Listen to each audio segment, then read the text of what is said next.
tatin ga layinmu lissafin 13 alkairi ce dillali ba zai fi mai haja ba ɗan kamasho ba zai fi mai mota ba. Alaikum salam ya ustaz.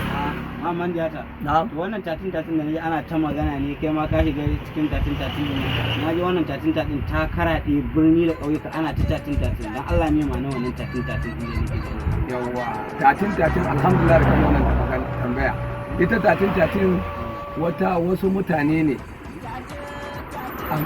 mutane ne masu ɗaukaka da daraja da kima a masana'antar Kannywood wanda suka kirkiri tatin a ƙarƙashin jiko uban tafiya bango majingina al'umma wato shine Dauda Kahutu Rarara. Ka gane? To da suka kirkire ta shine ba kungiya. To yanzu wani ɗan takara kenan suke abin nan. A'a ba wani ɗan takara, wato su mutane sun kirkiri wannan kungiya ne wanda alkhairi ne ga al'ummar ƙasa gaba ɗaya ma ba wai arewa ba ko Najeriya ne rakatafinta gaba ɗaya.